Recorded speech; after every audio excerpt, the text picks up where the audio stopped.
हमारे चैनल को सब्सक्राइब करें और बेल आइकन दबाना ना भूलें। कोरोना के चौथे लॉकडाउन की अवधि में जैसे ही दुकानें खुल गई, जैसे ही बाजार में हलचल हुआ और दबाव बढ़ा, सड़कों पर भीड़ बढ़ गई, तो लोग सोशल डिस्टेंसिंग 2 गज की दूरी क्या होती है यह भी भूल गए और इसी के बाद दस्तक दिया कोरोना। कोरोना फिर घात लगाया था और जैसे ही 1.25 महीने में कम हुआ था वैसे ही फिर रफ्तार पकड़ रहा है। मंगलवार की बात करें तो कोरोना पॉजिटिव की संख्या 10 हो गई।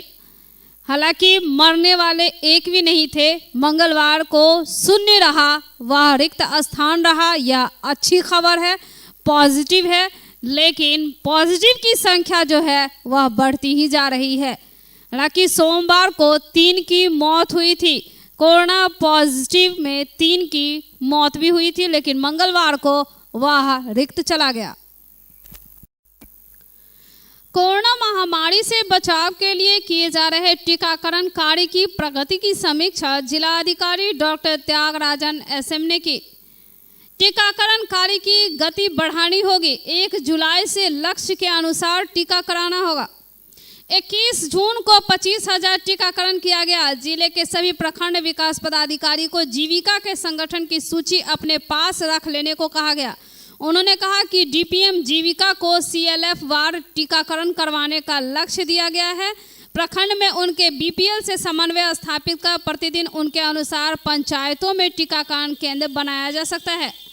लोगों को टीकाकरण के लिए प्रोत्साहित करने के कार्य में विकास मित्र, सेविका, सहायिका, शिक्षक, जन वितरण प्रणाली के विक्रेता, आशा कार्यकर्ता सभी को लगाए जाएं एवं उनके पंचायत के लिए प्रतिदिन का लक्ष्य निर्धारित किए जाएं। प्रखंड विकास पदाधिकारी अपने प्रखंड के कर्मियों को इस कार्य में लगाने के लिए स्वतंत्र हैं। राज्य स्तर से निर्देशित है कि सभी विभाग को अपने कार्य के अतिरिक्त कोरोना टीकाकरण कार्य में भी सहयोग प्रदान करना है।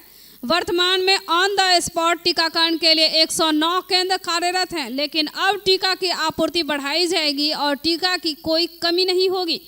इसके लिए प्रखंड जिनमें पंचायत ज़्यादा है कम से कम 10 टीकाकरण केंद्र तथा छोटे प्रखंड में 6 से 8 टीकाकरण केंद्र बना लें। स्वास्थ्य विभाग द्वारा उन टीकाकरण केंद्रों पर आशा और ANM की प्रतिनियुक्ति की जाएगी। शहरी क्षेत्र के टीका केंद्र में 9 बजे पूर्वाह्न से टीकाकरण शुरू करवाना सुनिश्चित करने का लक्ष्य civil surgeon doctor Sanjeev Kumar Sinha एवं प्रतिरक्षण पदाधिकारी डॉक्टर अमरेंद्र कुमार मिश्र को दिया गया। जिला आपूर्ति पदाधिकारी अजय कुमार को अपने सभी प्रखंड प्रमंड पदाधिकारियों के द्वारा उनके प्रखंड के जन वितरण प्रणाली के विक्रेताओं के माध्यम से लोगों को टीकाकरण के लिए जागरूक करने के निर्देश दिए गए। कोरोना से बचाव के लिए मुख्यमंत्री नीतीश कुमार का लक्ष्य है कि 6 महीने में 6 करोड़ लोगों को टीकाकरण दिया जाएगा और इसी लक्ष्य के तहत पहले भी टीकाकरण वैन प्रत्येक वार्ड में, प्रखंडों में, पंचायत में, गांव में घूम रही है। ऑन स्पॉट वह टीकाकरण भी दे रही है। हालांकि जिला प्रशासन की ओर से प्रत्येक दिन इसकी तिथि निकाली गई है, ताकि उसी तिथि के अनुसार वह टीका वैन वहां पहुंचती है, शिविर लगाती है और लोगों को टीका उपलब्ध करवाती है। जगह जगह कैंप लगाकर भी टीकाकरण किया जा रहा है, वैक्सीनेशन की जा रही है। लोग इसके प्रति अब जागरूक हो गए हैं। जैसे ही कोरोना की संख्या, मरीजों की संख्या बढ़ती गई है, फिर उसी अनुसार लोग समझने भी लगे हैं और इसके लक्षण को भी समझ रहे हैं और इसी से सतर्कता बरतने के लिए लोग कोरोना वैक्सीनेशन भी करवा रहे हैं।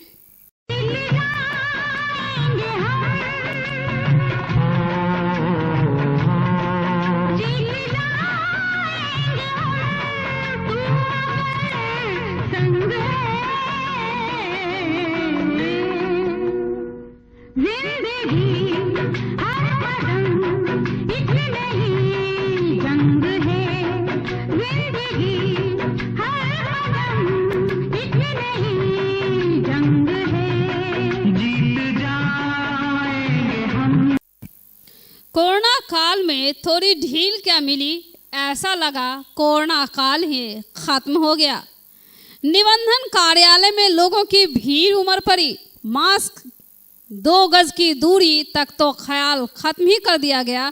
ऐसा ही रहा अनलॉकडाउन की 4 की यह तस्वीर तो आने वाले समय में पॉजिटिव की संख्या बढ़ने से कोई नहीं रोक सकता। यह तस्वीरें हैं मंगलवार के निबंधन कार्यालय की। देखिए, ना मास्क, ना 2 गज की दूरी, ना सैनिटाइजर, ना ही कुछ। पूछने पे भी कुछ नहीं बता रहे। कोई तो ऐसे ही बाबू भैया घूमते हुए नजर आए, वह भी बिना काम के। कुछ ऐसे थे जो काम लग के लिए खड़े थे, लेकिन बिना मास्क के, बिना 2 गज दूरी के। अब ऐसी तस्वीर अगर खुलेआम बाजारों में मिले और ऐसी ही तस्वीर अगर किसी सरकारी दफ्तर में मिले तो सरकारी बाबू को क्या कहेंगे? क्या उनके निर्देश इनके लिए काफी नहीं? जबकि अनलॉकडाउन 4 की यह साफ गृह मंत्रालय का यह निर्देश है। सरकारी दफ्तर खुलेंगे लेकिन आम लोगों के लिए नहीं। लेकिन फिर यह तस्वीर कैसी और यह भीड़ कैसी? क्या इन्हें यह निर्देश नहीं दिया गया? क्या यह नोटिस कोई नहीं चिपकाई गई कि सरकारी दफ्तर तो खुले हैं लेकिन आम जनों के लिए नहीं? यह निबंधन कार्यालय है और यहाँ की यह तस्वीर देखिए, यह अंदर की तस्वीर है और यहाँ 2 गज की दूरी क्या, कोई फासले ही नहीं है इनके बैठने के तरीके में, और ना ही मास्क, ना कुछ ख्याल, जैसे कोरोना इनके बीच से ही चला गया है। ये भूल गए हैं कि कोरोना इस बीच से नहीं गया है।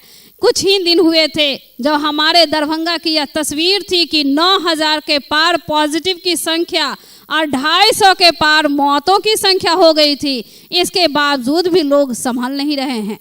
अनलॉकडाउन 4 क्या हुआ? लोग भूल गए कि यह पूरी तरह से कोरोना ही खत्म हो गया। गाइडलाइन है, कोरोना खत्म नहीं हुआ है।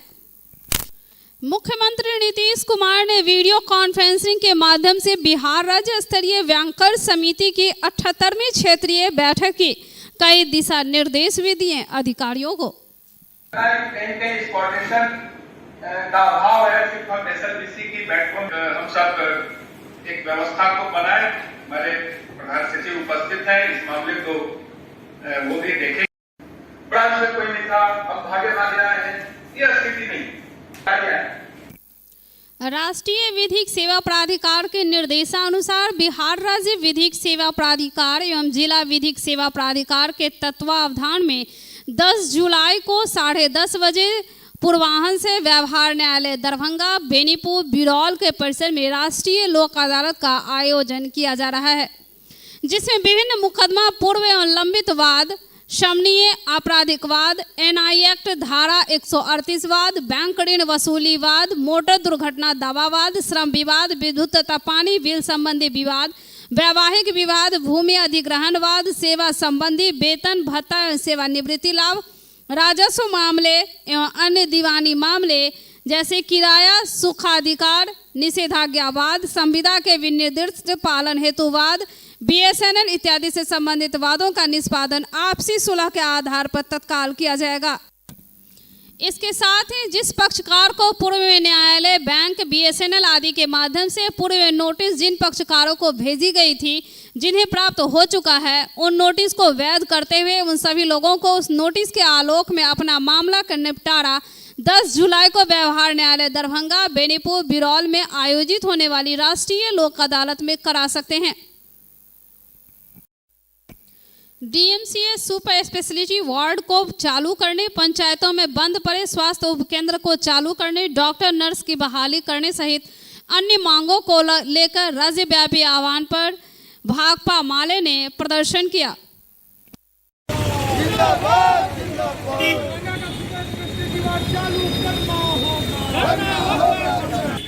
राज्यव्यापी अभियान के तहत बिहार के तमाम उपकेंद्रों और मंडल अस्पतालों में स्वास्थ्य व्यवस्था को दुरुस्त करने की मांग को लेकर 1 दिवसीय प्रदर्शन करके बिहार सरकार को ये कहना चाहती है कि आपका जो स्वास्थ्य मंत्री है, आपके द्वारा जो नियुक्त मंत्री है, वो कोरोना काल में नकारा साबित हुआ है। इसलिए नकारा स्वास्थ्य मंत्री को बर्खास्त करो। दरभंगा डीएमसीएच को जो बर्बाद करने की ठेकेदारी स्वास्थ्य मंत्री लिया है, ये डीएमसीएच को बर्बाद नहीं होने देगा दरभंगा की जनता। और सुपर स्पेशलिटी वार्ड जो करोड़ों रुपया के बिल्डिंग से बना हुआ है और कोरोना काल में भी स्वास्थ्य मंत्री के इंतजार में यह कोरोना वार्ड बंद रहा और कोरोना काल में हजारों मौतें हुई है। इस मौत की जिम्मेवारी लेते हुए नीतीश सरकार को कहना चाहते हैं कि नीतीश जी इस सुपर स्पेशलिटी वार्ड को चालू करिए।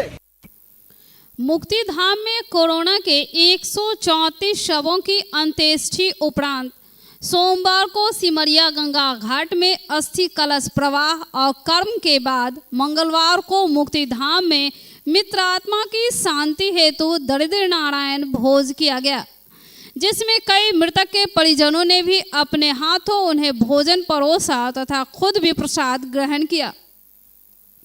कबीर सेवा संस्थान मुक्तिधाम जीर्णोद्धार समिति निगम के ऐसे लोगों ने भी दरिद्र नारायण को भोजन करा, उन्हें वस्त्र दक्षिणा प्रदान किया और स्वयं भी प्रसाद ग्रहण किया। जो 134 कोरोना शवों के संस्कार में पूर्ण या आंशिक रूप से मुक्तिधाम में आए और संस्कार में सहयोग भी किया था। मालूम रहे कि विभिन्न कारणों से लगभग 3 दर्जन शवों का अस्थि कलश परिजन नहीं ले जा सके। सोमवार की सुबह कबीर सेवा संस्थान की ओर से मंटू यादव, सुरेंद्र महतो, मुकेश राय, पप्पू प्रधान इसके सामूहिक प्रवाह व कर्म हेतु सिमरिया गंगा घाट पर विधि विधान के साथ इसे प्रवाह किया तथा सभी मृतकों के सामूहिक श्राद्ध भी विधि विधान से वहीं कराया गया।